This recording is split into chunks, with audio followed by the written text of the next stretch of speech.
Assalamualaikum dan salam sejahtera.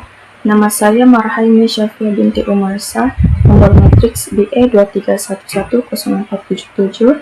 Ahli kumpulan saya ialah Nur Akila Syafika binti Junaidi, Michelle Lidius, dan Siti Rohida binti Rahmat. Tajuk pembutangan ini ialah perbandingan tema-tema penting pra dan pasca pandemik dalam konteks bangunan kesatuan sekerja. Pandemik COVID-19 telah membawa cabaran besar kepada kesatuan sekerja, memaksa perubahan dalam strategi dan operasi mereka. Sebelum pandemik, kesatuan sekerja memberi tumpuan kepada pembangunan ahli dan program latihan, manakala selepas pandemik, fokus berubah kepada pengurusan krisis, komunikasi, dan sokongan kebajikan ahli. Kajian ini membandingkan tema-tema utama kewenangan kesatuan sekerja semasa pra dan pasca pandemik dengan menyoroti adaptasi dan amalan terbaik untuk memperkukuh ketahanan organisasi di masa depan. Seterusnya masuk kepada ringkasan dapatan utama. Kesatuan sekerja yang kami pilih ialah Kesatuan Eksekutif Aerot Sendirian Berhad KIA, yaitu sebuah kesatuan sekerja yang bergerak sebagai agensi rundingan eksklusif berkaitan kadar gaji, waktu kerja, dan sebagainya lah bagi semua pekerja yang berkhidmat dengan syarikat Aerot. Syarikat ini beroperasi dari tahun 2000 sehingga sekarang dan masih lagi aktif menjalankan berbagai program sejak sebelum kemunculan pandemi COVID-19 lagi. Sememangnya kesatuan sekerja Aerot ini sedikit sebanyak terkesan dengan pandemik yang melanda di Malaysia, di mana mereka menghadapi kesukaran untuk berhubung dengan ahli-ahli yang lain disebabkan oleh kawalan pergerakan yang ketat. Namun musibah ini sama sekali tidak meruntuhkan semangat kesatuan mereka, malah mereka menggunakannya sebagai peluang untuk meningkatkan keahlian dan memantapkan pengurusan. Semasa pasca pandemik, Kesatuan Eksekutif Aerot Sendirian Berhad kembali aktif dengan perancangan program yang baru dan berfokuskan kepada kebajikan ahli yang terkesan dengan pandemik.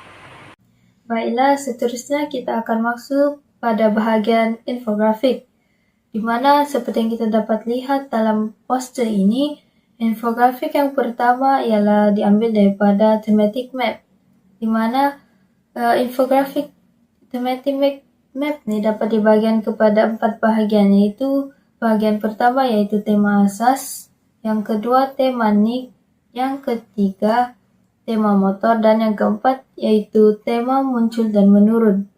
Baiklah, pada tema yang pertama iaitu tema asas, di mana dapat dilihat pada posisi sebelah kanan bahagian bawah infografik tersebut, dapat dilihat data yang ada pada infografik tersebut ialah feminin, di mana sebelum itu tema asas ni merupakan satu konsep dan teori asas yang menyokong bidang penyelidikan tertentu.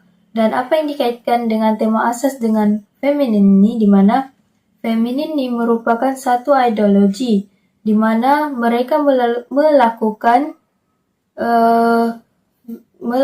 sesuatu hak di mana yang bertujuan untuk mencapai hak sosial, hak politik, dan hak ekonomi mereka sesama wanita. Boleh dikatakan juga feminin ini merupakan wanita yang memperjuangkan hak-hak mereka dalam kesatuan sekerja. Ialah tema nik, di mana tema nik merupakan tema kedua. Tema nik ni dapat didefinisikan sebagai tema yang lebih khusus dalam bidang penyelidikan, di mana tema nik ni dapat dikaitkan dengan suatu penyelidikan yang lebih luas. Dan dalam infografik tersebut, data yang dapat dikaitkan dengan tema nik ialah tema Argentina, labor movement, syndicalism, dan union strategies. Seterusnya ialah tema motor, di mana tema motor ni dapat dilihat pada sebelah kanan posisi infografik tersebut.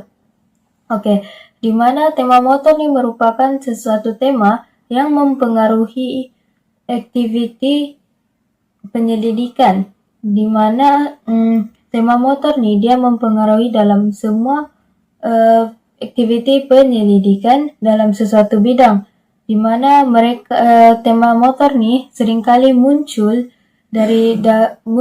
daripada perubahan sosial atau teknologi yang ketara. Jadi dalam infografik data nih yang dapat dikaitkan dengan tema motor ialah labor union, trade union, social movement, South Korea, dan EU enlargement. Dan yang terakhir tema muncul dan menurun, di mana tema ini dapat dikaitkan dengan perubahan ketara dalam aktiviti penyelidikan dari semasa ke semasa. Dan dalam infografik tersebut, tema muncul dan menurun yang dapat dikaitkan dengan data ialah trade union, yaitu terletak pada sebelah kiri bahagian bawah raja infografik tersebut. Seterusnya infografik thematic evolution, di mana pada sebelah kiri infografik tersebut dapat dilihat bermula pada tahun 1937 sehingga tahun 2019 menunjukkan pra-pandemik, dan yang berada pada sebelah kanan bermula pada tahun 2020 sehingga tahun 2024 merupakan pasca pandemik. Dan seperti yang kita dapat lihat pada posisi pra-pandemik itu, yaitu sebelah kiri 1937 sehingga tahun 2019 terdapat 4 elemen sahaja, yaitu Argentina, trade union movement, dan trade unions. Dan pada pasca pandemik terdapat 6 elemen, yaitu yang pertama trade union movement, Argentina, social movement, trade unions, dan syndicalism. Dan dalam raja ini terlihat perbandingan di mana pada pra-pandemik tersebut hanya terdapat 4 elemen, manakala pada pasca pandemik terdapat 6 elemen, yaitu bertambah 2 elemen, yaitu social movement dan syndicalism. Dan salah satu contoh yang kita dapat ambil untuk buat perbandingan, kita ambil pada bahagian pra-pandemik, yaitu 1937 sehingga tahun 2019 Argentina, di mana Argentina menjadi isu topik yang selalu dikatakan dalam kesatuan sekerja, dan berlaku perubahan dalam Argentina, kedudukan Argentina tersebut, di mana bertambah isu syndicalism dalam topik Argentina tersebut. Dan seterusnya, kita akan masuk kepada impak pandemik dalam kalangan government kesatuan sekerja, di mana seperti yang sudah dibincangkan pada post sebelum ini, di mana kami mengambil kesatuan eksekutif erat. Jadi, apakah impak-impak yang telah berlaku dalam kalangan kesatuan sekerja ini? Di mana yang pertama, kesatuan pada pra-pandemik, kesatuan eksekutif erat ini berlaku penambahan dalam kesatuan ahli mereka. Dan yang kedua, semasa pra-pandemik tersebut juga jantina yang mendominasikan dalam kalangan ahli kesatuan sekerja eksekutif erat ini ialah lelaki. Dan apakah impak pandemik yang telah dialami oleh kesatuan eksekutif erat ini, di mana kesatuan eksekutif erat ini terkesan di mana berlakunya perubahan suasana dalam melakukan pekerjaan mereka, seperti berlaku perubahan mesyuarat maya disebabkan oleh pandemik tersebut. Dan impak pandemik yang terakhir yang terkesan dalam kalangan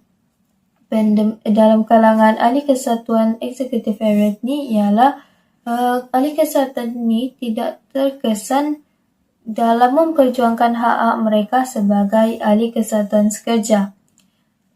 Dan untuk kesimpulan dalam tajuk ini ialah Pandemik COVID-19 ini telah menyebabkan kesehatan sekerja berlaku perubahan, di mana berlaku perubahan isu tradisional kepada cabaran baru seperti kerja dalam jarak jauh, flexibility, dan kesihatan mental. Jadi untuk kesimpulannya, kesehatan sekerja perlu didedakan dengan satu pendekatan inovatif untuk mereka memperjuangkan hak-hak mereka dan untuk memberi kesejahteraan kepada pekerja yang lebih relevan pada waktu ini disebabkan oleh pandemik yang telah berlaku, dan mereka perlu diberikan satu pendekatan yang relevan dan untuk menjaga kesejahteraan pekerja, terutamanya dalam realiti baru ini. Itu sahaja daripada kumpulan kami. Sekian, terima kasih.